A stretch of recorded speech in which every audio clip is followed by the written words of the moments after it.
Good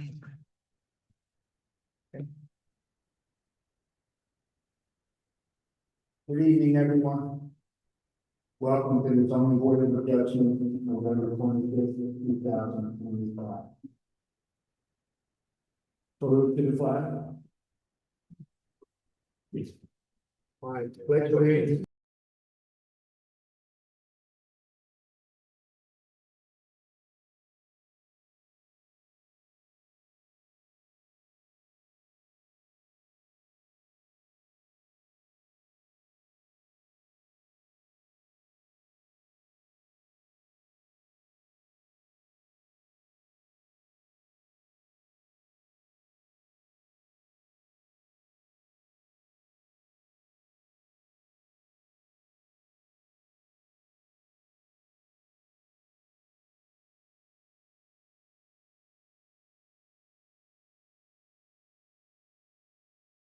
By advertising in the Home News Tribune, notifying the Sentinel Publishing Company and the Star Ledger, and also posting on the bulletin board and filing with the Borough Clerk.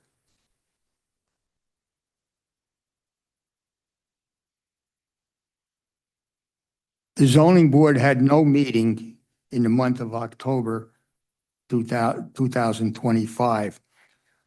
What I would like to do first, we have two resolutions that we had in September. And has everyone had a chance to look over the resolution at 48 Cedar Terrace, Portland, New Jersey? Yes. What's the pleasure of the board concerning this resolution?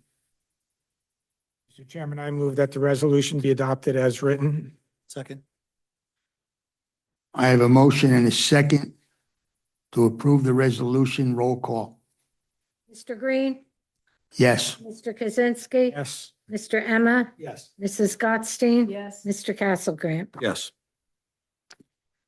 I have a second resolution of 20 Orchard Street. Has everyone had the opportunity to read that resolution on that September meeting? Yes. It's the pleasure of the board concerning that meeting. Move the resolution be approved as written. I have an approval and a second. Roll call. Mr. Green, Yes. Mr. Kaczynski. Yes. Mr. Emma, Yes. Mrs. Gottstein. Yes. Mr. Castlegrant. Yes. Has everyone had the opportunity to read the minutes of the September 24th, 2075 meeting? Yes. The pleasure of the board concerning that. Move the minutes be approved. Second. I have a motion and a second to approve the minutes of the meeting of September 24th, 2025.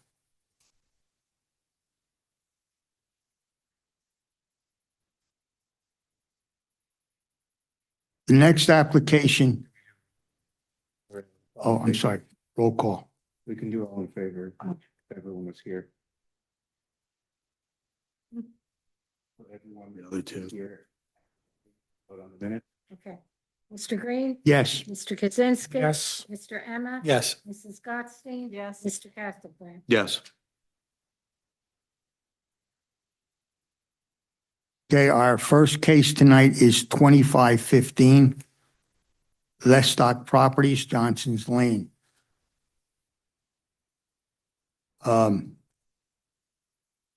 Myself, and I'm sure that there's other members of the board who have a conflict of interest, and I am excusing myself from this application, and I'm going to turn the meeting over to the vice chairman, Tom Kaczynski, to take over this meeting at this time. Okay, thank you, Mr. Chairman. And if anyone else wants to excuse themselves, please bring it up now. Okay. Yes. So everyone And who Anthony? needs to recuse themselves should leave the dais and either leave the meeting or head into the audience to watch. Your decision pursuant to section 69.1 of the municipal land use law, when there is not a full board for the zoning board based on refusals, the zoning board is borrow members of the planning. And so we have four members of the planning board here with us tonight who will be helping the board reach its full 7-person membership. So if you guys want to leave and planning board members come on up.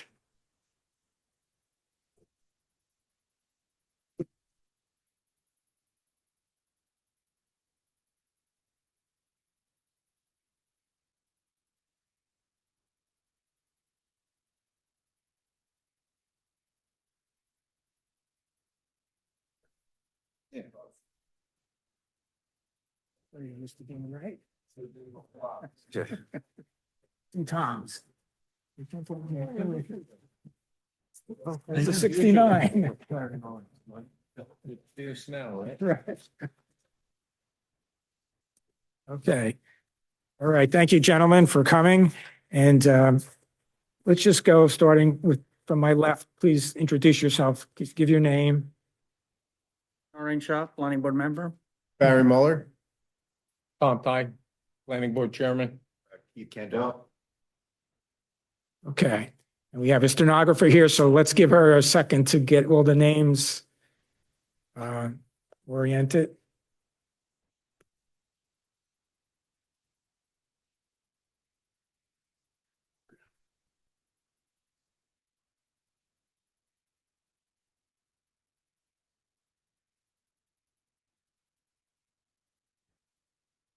And if the applicant can step up, we can get going.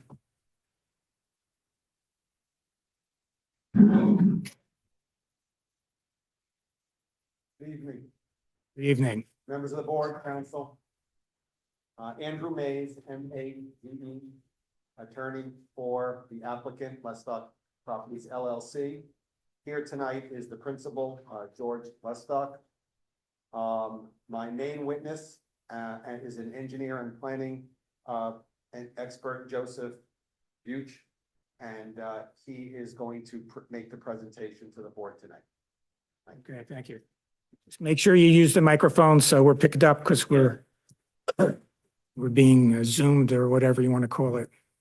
Please raise your right hand. When ready.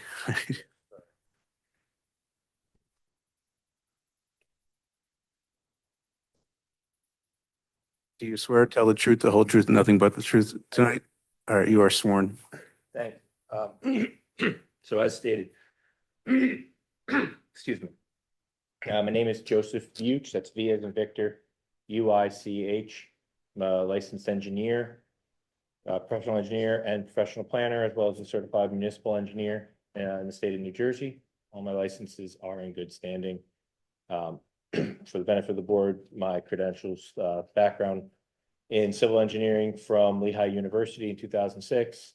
We're working in private and then municipal engineering since that time, so over 20 years. I've been primarily representing municipalities and do so on days with you and others in other municipalities throughout the state. That includes mostly, primarily currently Morris Township, engineering, planning and zoning, Long Hill Township, Chester Borough, Hopatcong, as well as a number of others throughout other municipalities.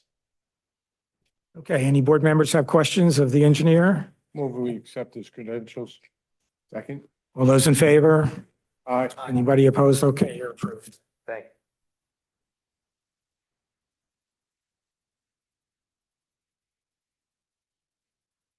So for tonight's presentation, I brought with me the submitted plans that were entered in, and this works as well. All right, great. Submitted plans, the minor subdivision plan set prepared by my office under my direction and my seal, Van Cleef Engineering.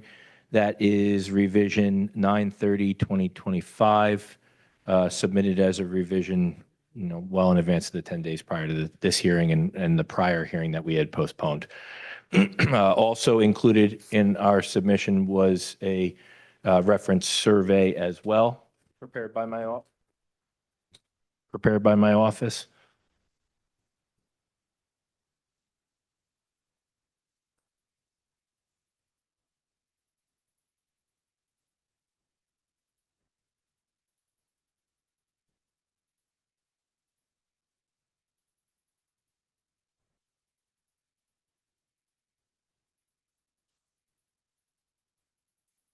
And that plan being dated June 20th, 2025, signed by Pamela Matthews from our Hillsborough office.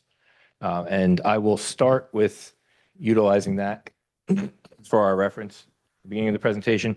We are here tonight seeking a minor subdivision approval along with a bifurcated use D1 use variance application. There are also bulk variances related to the entirety of the application for the individual lots once they're proposed to be created, along with the use variance being requested for each of the lots. And so principally, the intent of this application, minor subdivision, change in use, what you all are probably familiar with as the location of Buddy's Tavern, which has been dormant use on the property and shut down for at least 7 to 8 years, underutilization of the property with a existing single-family dwelling that is also located on the property. And one thing that we found very suitable to our presentation and the overall proposal of the subdivision is that when we look at the lot history here, this is currently block 371, lot 3 as one lot. However, there was an original tract 1 and tract 2 that had separated the residential use on the property and the commercial use on the property. And so in the consolidation at some point, it is one lot. What we're looking to do is first in that subdivision, reestablish that original tract line and recreate the single family property by itself. And then we're proposing with our use variance as well, the conversion of the remainder of that lot into 2 additional residential parcels. We find that to be a particularly suitable opportunity for the property in that it is located in an area of your municipality that is, as many are familiar with, adjacent to a school in the rear yard, as well as in an area of a B1 zone that is neighboring to both an R10 zone across the street, across Johnson Lane, as well as you come down the street to Washington Road and the county route, you're into the R5 zone. So we are in an area that is a relatively isolated section of a business zone against a school educational use, particularly in the corner of the property being an area of recreation and activity on the property with the playgrounds at the school, and rather complementary to converting what was an underutilized dormant commercial use and tavern opportunity for a restaurant liquor license into something a little more suitable for a buffer to the school zone, and providing some alignment with the R5 and R10 zones. So one of the things we did with our plan set is, and so let me get to sheet 2 here. We looked at our zoning in the municipality. One for, the zone that we're in, we need to identify our variances relative to the B zone.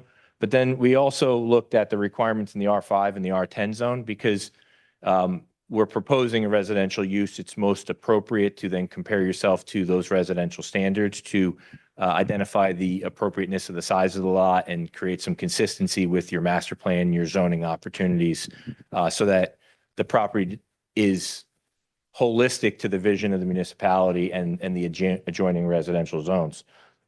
So, with that, we identify existing nonconformities in the B1 zone,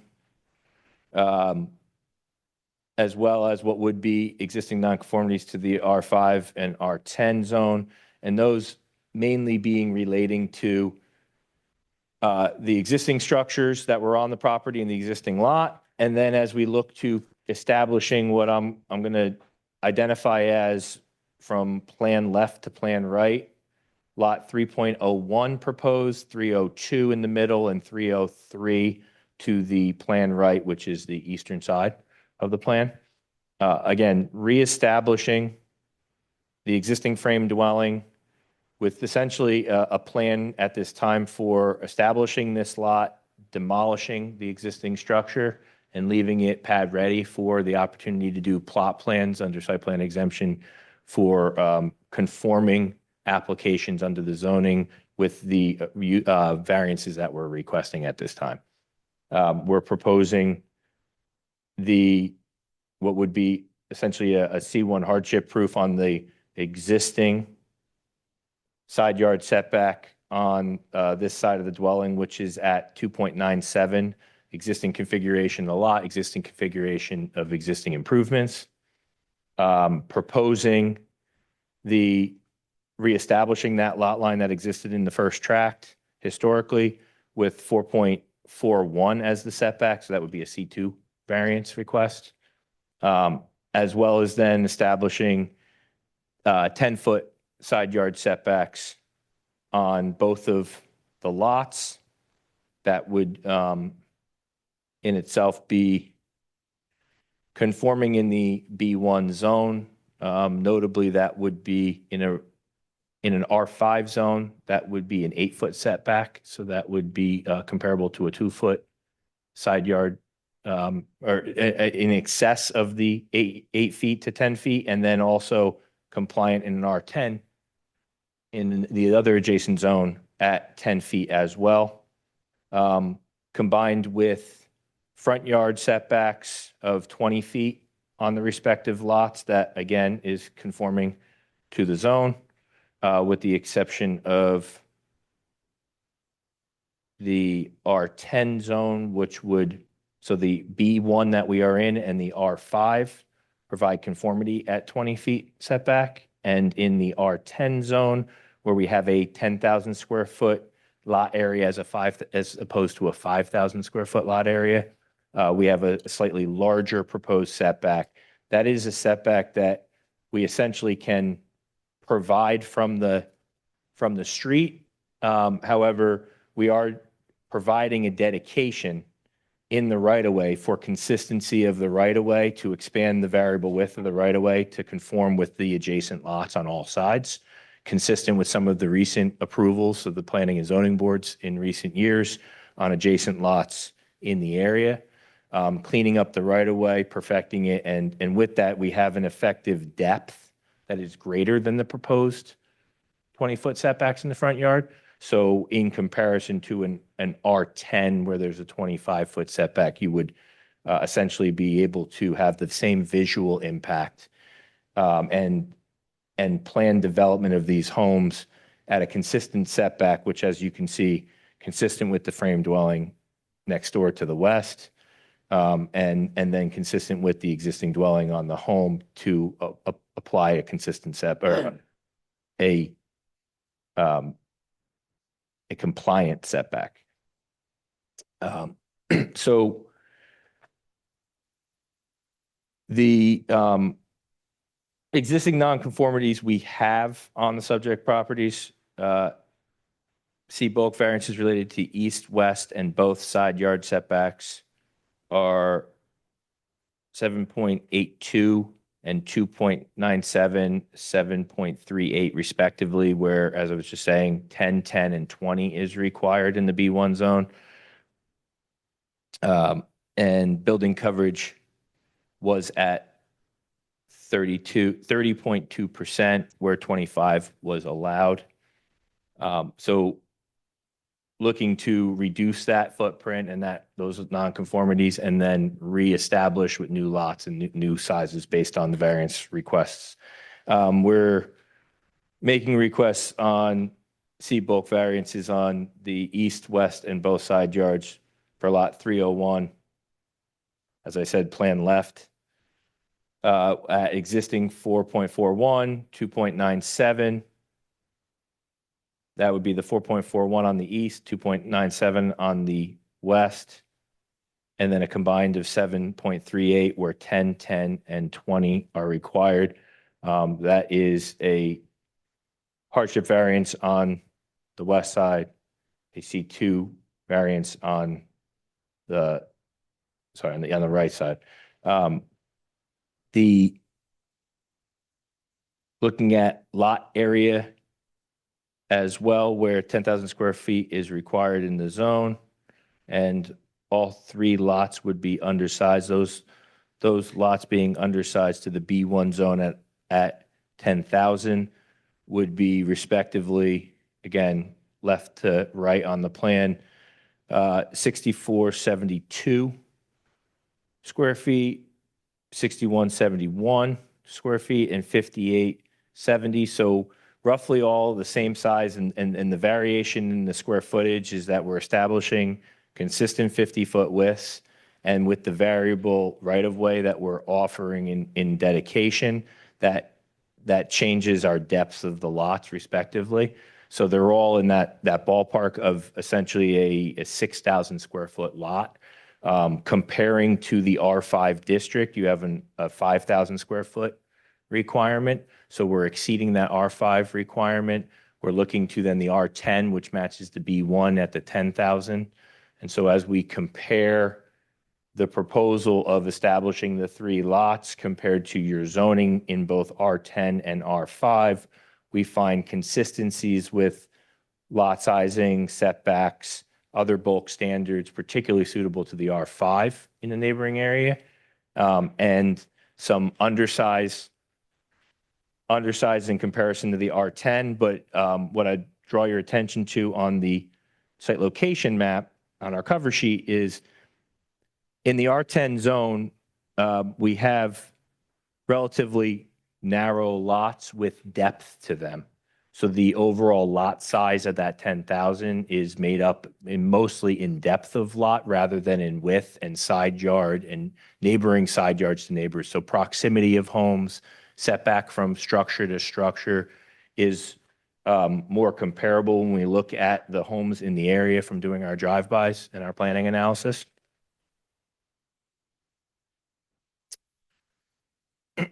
So, and then we also, obviously, we're the most important part of the night, right? We're here to discuss the D1 use variance, 3 residential uses proposed on each individual lot. So it's essentially three lots with the D1 use applied in an area where we have a B1 neighborhood business zone. And as I was noting, this particular section of the B1 zone between Johnson and Washington is somewhat segregated from the other parts of that zone that go down the county route. It's in a different corridor, particularly more suitable for this conversion. I've found in driving through the neighborhood and looking at the comparable R5 and R10 zone, specifically because of the school and the proximity to school, the neighboring and the buffering of a residential opportunity to take an underutilized business in the area, convert that into 2 homes that would be comparable to the existing structure that's been there for decades and the existing single-family dwelling that's been there for decades. So I'll perhaps pause in case there's any questions of the plan, the proposal, and then I can go into some planning proofs to kind of switch my hats real quick for everybody. So the lot with the side yard variances, the ones that are needed. Yeah. Next, just want to get this on the record. To the left, Yes. that is not residential, correct? It is not, no. It's a frame story dwelling. There is a larger setback on that property to the property line. So that buffer, we have the benefit of that buffer to the residential property that exists currently as an existing non-conforming use on that property, a second principal use essentially on the existing property. And as I was saying, we have a C1 hardship on the existing conformity, existing location of the home relative to the existing lot line, which is our outer boundary as opposed to our inner, where we're electing to create this conformity of the 50-foot widths to the lots. Mr. Chairman, if I might, the lot you referenced and the dwelling you referenced has received approval to be demolished. There's an existing physical therapy center on the corner. They purchased the adjacent property. They got approval to demolish that and construct a parking lot. And there were buffers anticipated along the property line next to your lot 3.01. Thank you. You had pointed that out during our technical review meetings. Yes, so Yes, what I'm getting at is that short side yard isn't going to affect any residents. no, absolutely. In fact, it's a bit of the opposite, is that in planning and approval of the approvals over here to the west, the considerations of existing non-conforming residential on this property were observed to create that buffer on the adjacent property with the particularly the parking lot that would be in that portion of the lot. There were some large diameter trees that were present along that property line, and they're being supplemented with some evergreen plantings adjacent to the proposed parking lot. Any other members have questions when he has his engineering hat on? I can go back and forth all night. It's okay. Okay. All right. So,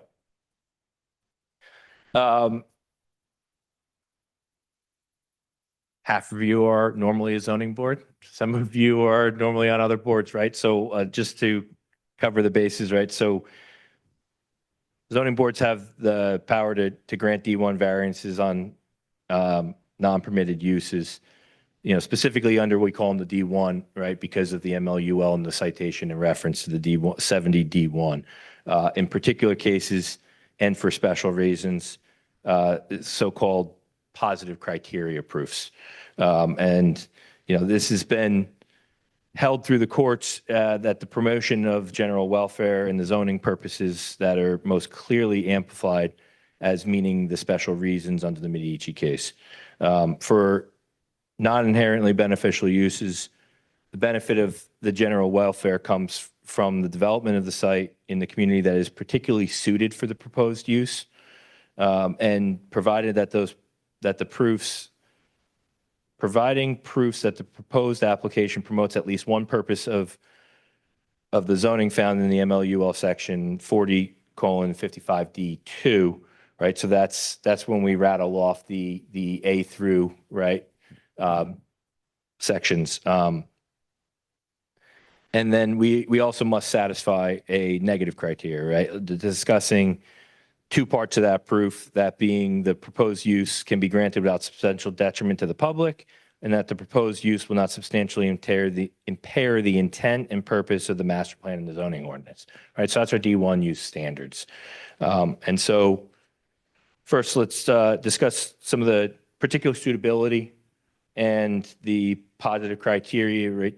As I was mentioning earlier, through canvassing the area, looking at the proximity to R10 and R5, existing residential communities in the area, the neighborhood being inherently tied to the school being in that area as well, and providing a more appropriate buffer to the school and some of the recreational areas and the playground areas on that site being immediately adjacent to this subject lot, has a certain particular suitability for an opportunity for use variance in a business district, where we're coming into a section in a curve where we have the Board of Education property immediately adjacent to us. So we're surrounded on two sides with the development that's now planned for the other corner.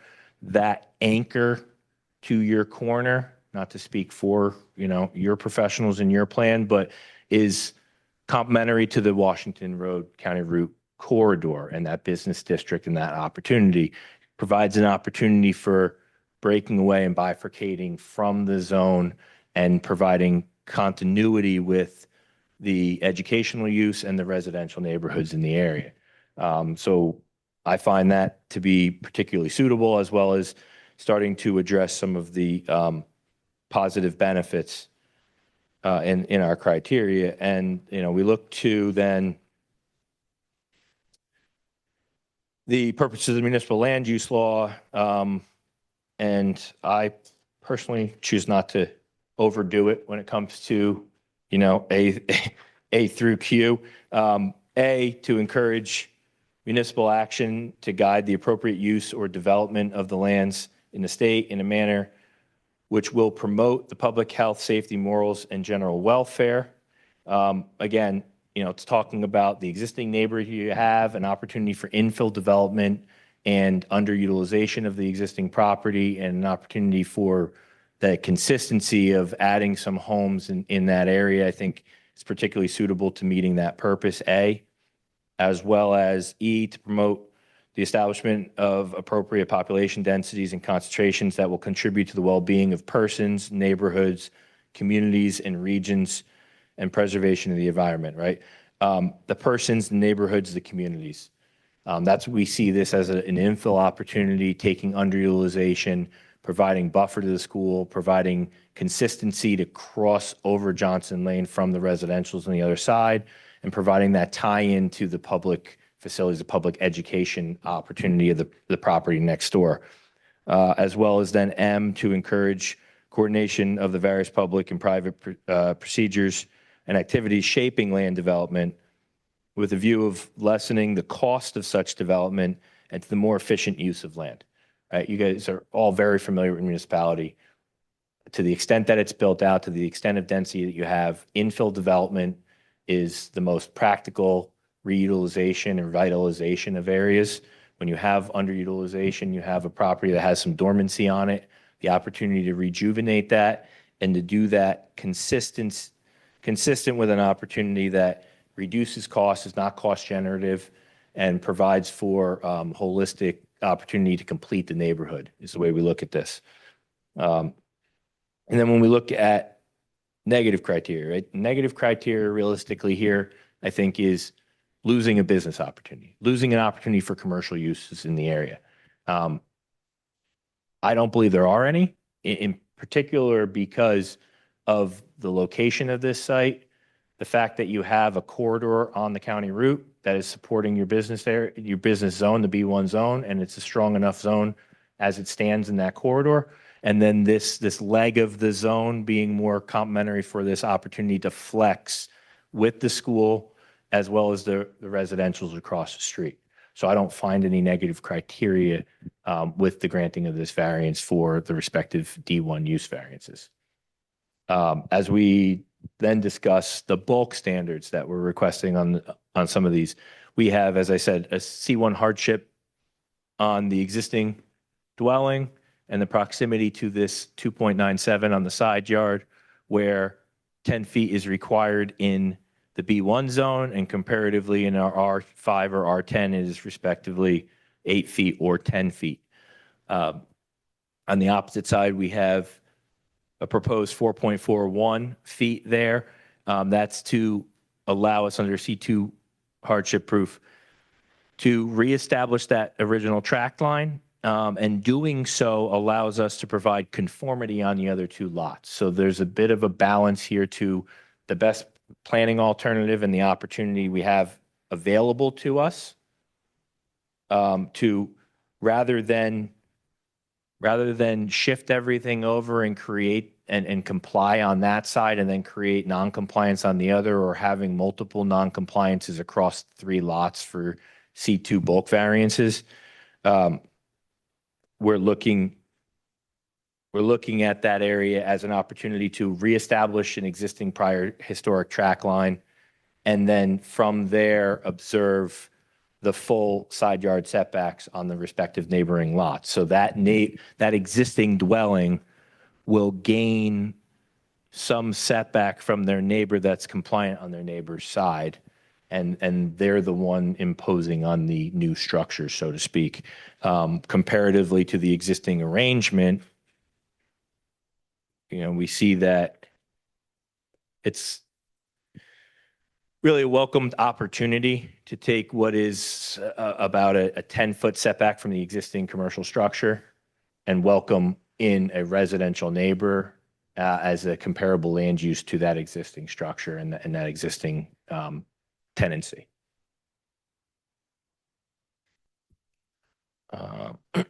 And so, under the C2 hardship proofs, we look at the proposal being the better zoning alternative to which is permitted by the ordinance. And I feel that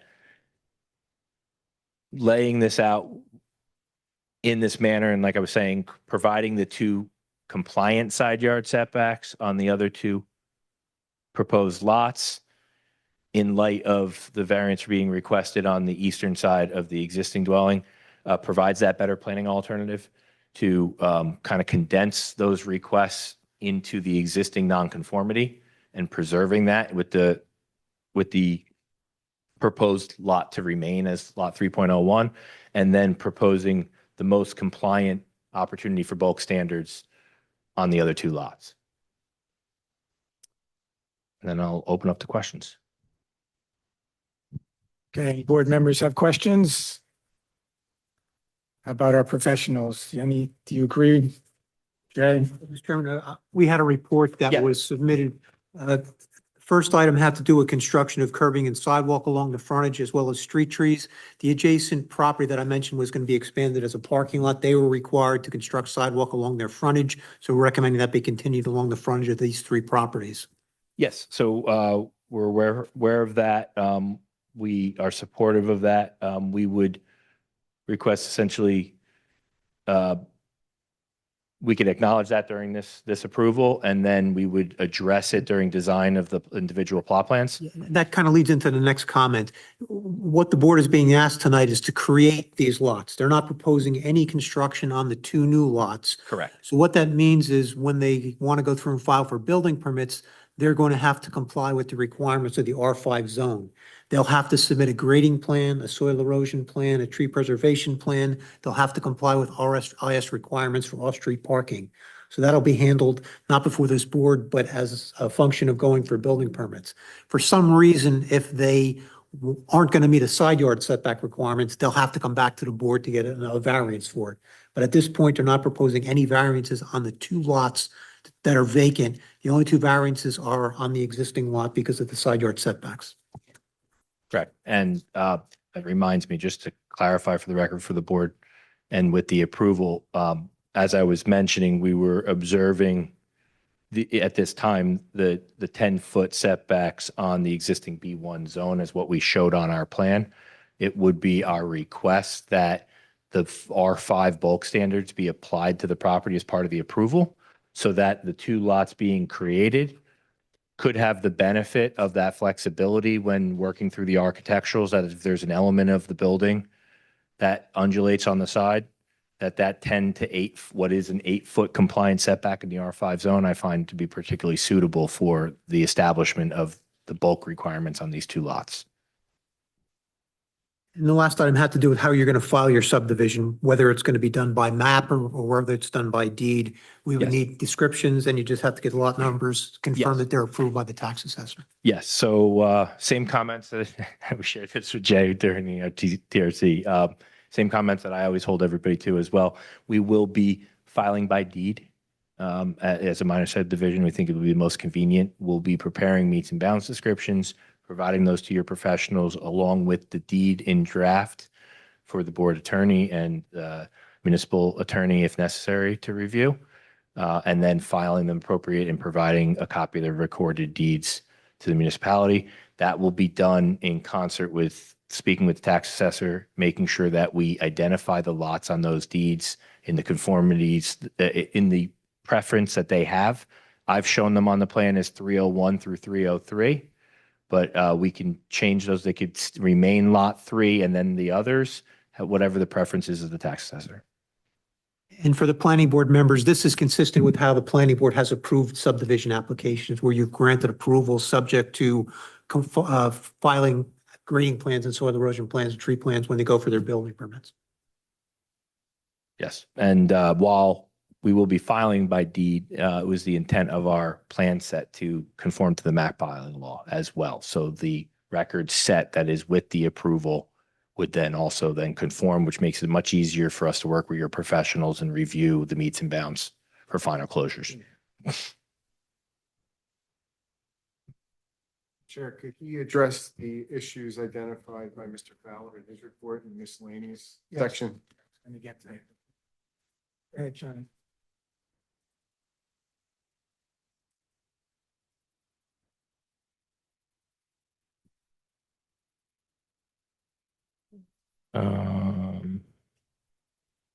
I apologize. I might have dropped it out of my notebook here. An extra Got a copy on copy, this? yeah. Sorry. just in the miscellaneous section you had said, right? Michael, Yeah, the comments section in the back, but if you agree that you go into comply with my comments, I have just a few points to bring up. If I could, but to- Yes, absolutely. Michael, do you need a copy? No, I. Yeah, so like, so as we're noting, so number one miscellaneous here, yes, I mean, I agree and just stated that we would request the R5 zoning standards to the Just- area. Go touch on that for a second, if you could. Yes, If you're gonna agree to construct according to the R5 standards, you'll meet all of the standards in the R5 zone, except for the fact, in lot 3.01, you have side yard issues, and you have a combined side yard issues. The only variance you would really require to have if you were an R5 zone would be the side yards for the existing dwelling. correct. And while the R5 zone does allow an 8-foot side yard setback, the combined side yard is still 20. So if you did 8 on one side, you have to do 12 on the other. Correct. So this is a suggestion, since the side yard is so close on lot 3.01, you'll need to like 4 feet.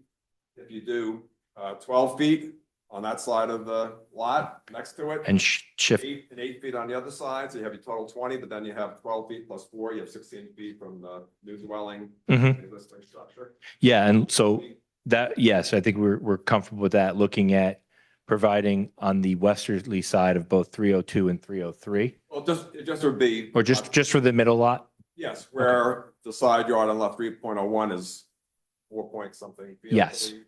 This way you'd have. It would help us make up the difference between the two. Correct. Yes, we could stipulate to Is that. the board okay with that suggestion also?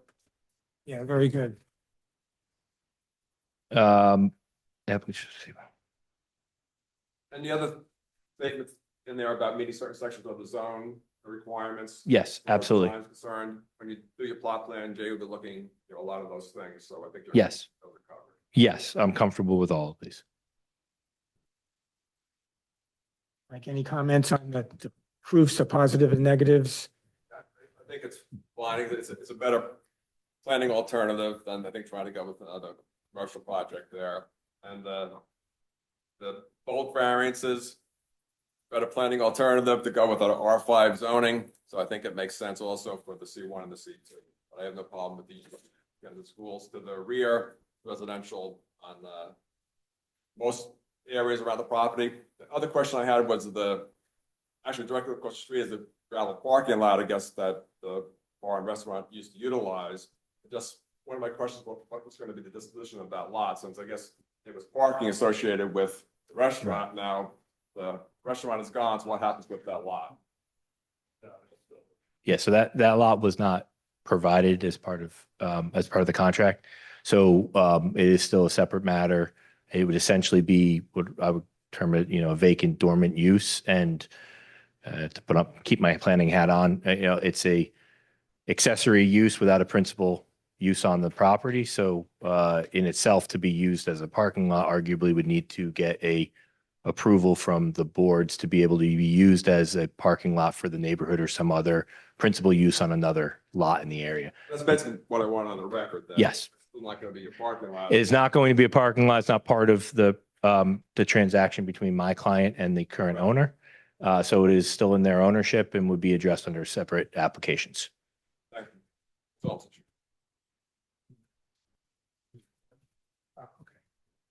Any other questions from members or professionals?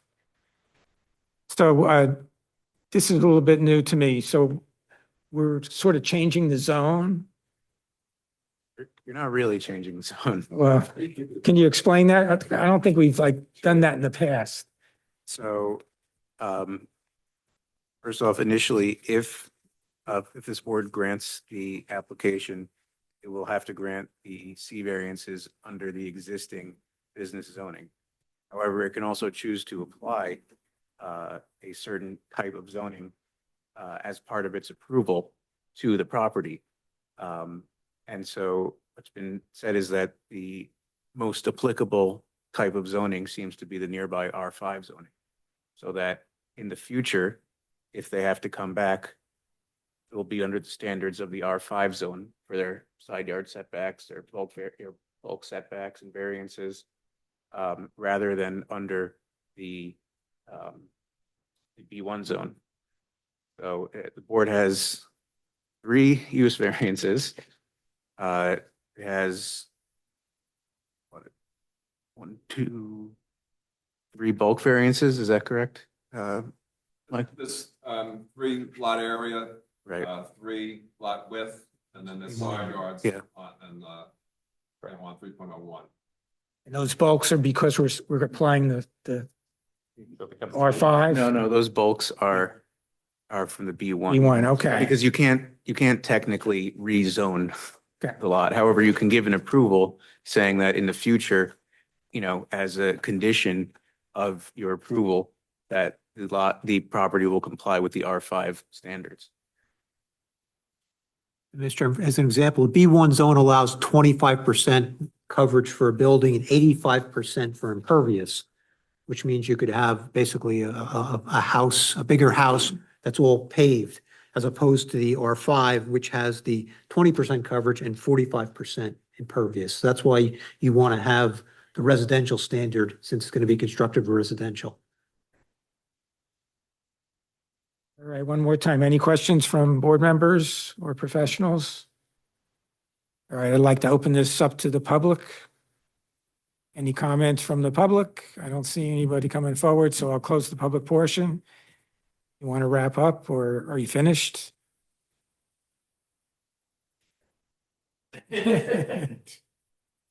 It's the only thing you didn't do. Appropriate use of underdeveloped, or underutilized property. I believe the engineering and planning information that was presented is spot on. I would ask the board to grant our applicant's request. And just for the record, he's not only the applicant, he's now the owner of the property as well, in case that wasn't clarified.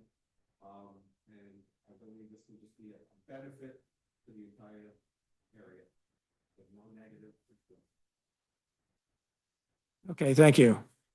So we'll vote on this. I don't think we made any changes except for, Mike, your comments about adjusting the, Yes, the side yards, so there's a 12-foot side yard setback next to lot 3.01. And 8 foot on the opposite side. is that something we want to include in the, as a condition?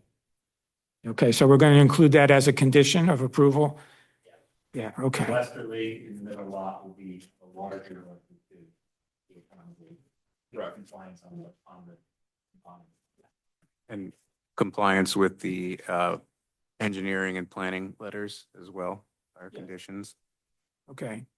Any other conditions? I don't think there were any. Condition would be that it's also in the future, as part of this approval, would adhere to the R5 zone standards, with the exception of the variances that it would create right now if it were part of the R5.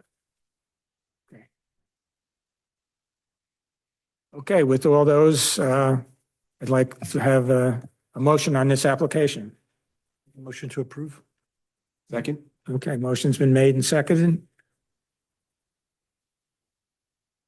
Roll call vote, please. Mr. Kaczynski. Yes? Mr. Emma. Yes. Mr. Cooper. Yes. Mr. Toy. Mr. Mueller. Yes. Mr. Candle. Yes. Mr. Shaw. Yes. Okay, thank you. You're approved. And the resolution, are we, Yeah, I mean, at the next meeting, okay, you're going to do it next meeting? you Okay. don't need a full order form of the board to approve the resolution. All you need is a majority of the eligible members. who heard it. If the 3 of us are here, that's okay.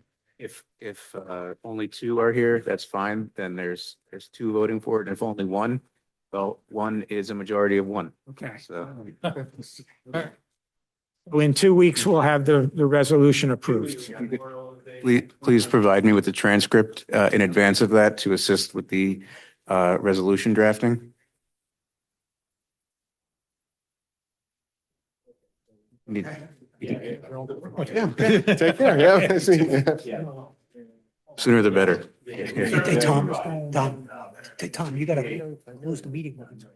Oh, wait a minute, guys, wait, one more item.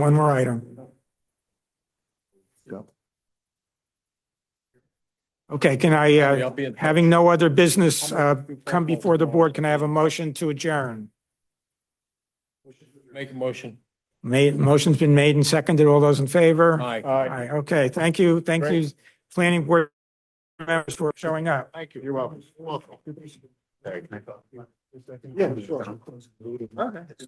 All right, don't lose my.